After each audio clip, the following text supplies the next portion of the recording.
Um Gottes Willen, viel zu groß. Nee, immer noch zu groß. Will man damit mal eben zum Einkaufen fahren? Die Suche nach einem Reisemobil, das auch alltagstauglich ist, ist keine leichte.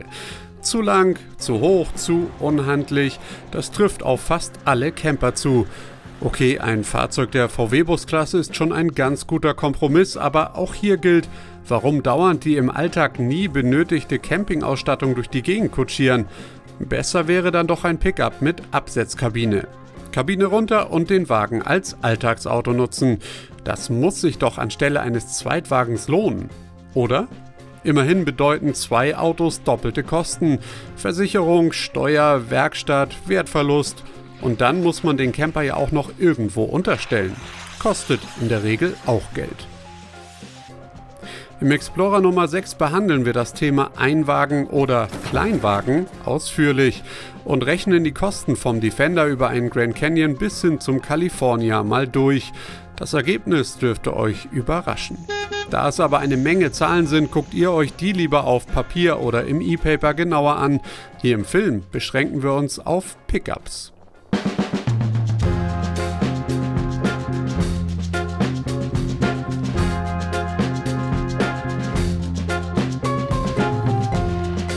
Ist das also die eierlegende und so weiter? Ein Pickup als einer für alles? Klar, so ein Pickup ist jetzt auch kein Freund von engen Innenstädten. Bei der Parkplatzsuche sind die Kleinwagen natürlich im Vorteil. Tiefgaragen sind immerhin kein Problem.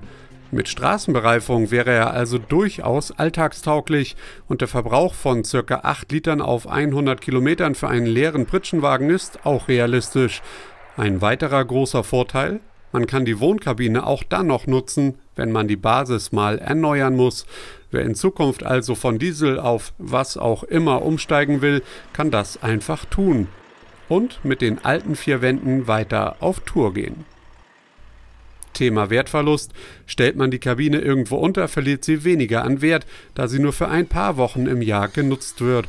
Nur das Basisfahrzeug verschleißt, die Campingausstattung weniger. Die Nachteile von Pickups mit Wohnkabinen ganz allgemein gibt es aber auch.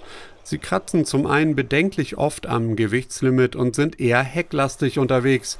Spaß macht das Fahren dann irgendwie nicht mehr. Und das Auf- und Absatteln muss geübt werden. Zumindest die ersten Male wird es sicher Schweiß und Nerven kosten. Wie das klappt, haben wir übrigens schon mal im Film gezeigt.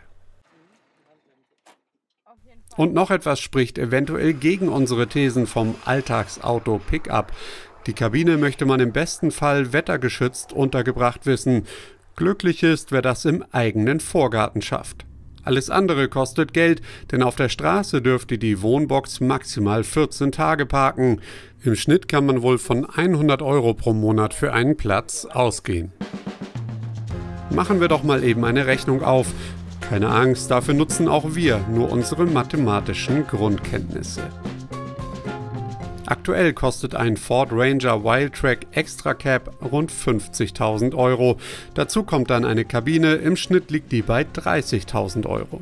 Die unterliegt aber, wie schon gesagt, nicht dem normalen Wertverlust des Autos.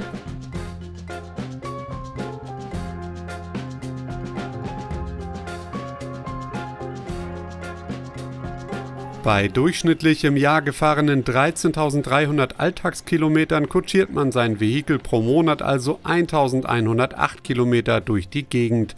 Das ist der Mittelwert in Deutschland laut Kraftfahrtbundesamt. Die Spritkosten unseres Ranger belaufen sich also im Jahr bei einem Verbrauch von 7,8 Litern auf 1.348 €.